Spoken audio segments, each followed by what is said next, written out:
સારો વહીવટ છતાંય કેમ આક્ષેપ કરવામાં આવે? રાજકારણ છે વિધાનસભાની ચૂંટણીઓમાં. હું પણ વિધાનસભાની ચૂંટણી લડતો આવ્યો છું, લડું છું. એ વિસ્તારમાંથી પણ લોકો વિધાનસભાની ચૂંટણી જે લડેલા હોય એટલે જીતેલા ધારાસભ્ય અને હારેલા ધારાસભ્ય વચ્ચે સંઘર્ષ થોડો થતો હોય, પણ રાજકારણની જગ્યા છે. આ પશુપાલકોના હિત માટેની સંસ્થા છે. આ સંસ્થાનો દિન પ્રતિદિન કેટલો વિકાસ થાય, આ સંસ્થા ડૂબી ના જાય.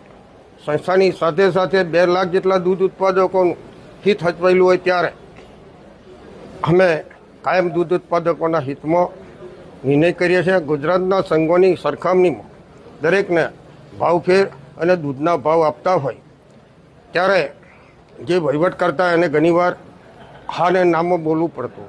અમારો જિલ્લો થોડો વધારે જાગૃત જિલ્લો છે. તમારી સીટ બિનહરીફ થાય એવું લાગે છે? બિનહરીફ કેવું જ છે, ચૂંટણીમાં લોકશાહીમાં જેને ચૂંટણી લડવી હોય તે લડતા હોય, પણ 2-1 મહિના પહેલાં જ બજાર સમિતિની ચૂંટણી 3 મહિના પહેલાં લડાઈ હતી. એમાં જે વ્યક્તિને 15 વર્ષ મેં પ્રમુખ બનાવ્યો, જેને તાલુકા પંચાયતમાં ઉપપ્રમુખ બનાવ્યો અને સેન્ટ્રલ કોઓપરેટિવ બેંકમાં પણ ડિરેક્ટર બનાવેલા, એ ભાઈ ના જોઈતી વાતો કરે છે, તરહની વાતો કરે છે, ખોટી ખરી વાત કરે છે. ત્યારે એમની સામે કાયદાકીય કામગીરી કરવાનો છું.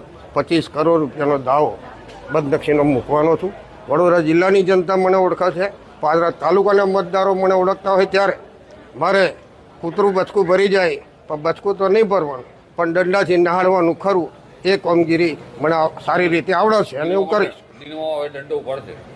દંડો એટલે કે રાજકીયની ભાષામાં મારી સામે ચૂંટણી લડીને જીતી જાય એવી શુભકામનાઓ આલું.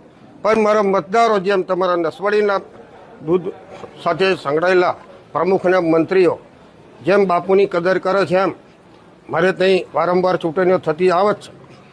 અમે ક્યારેય બિનહરીફ થવાના પ્રયત્નો કર્યા નહીં. પ્રયત્નો કરવાથી બિનહરીફ થતી નહીં. ચૂંટણી લડીને જ આવું છું અને ચૂંટણી લડવામાં મને ગૌરવ છે.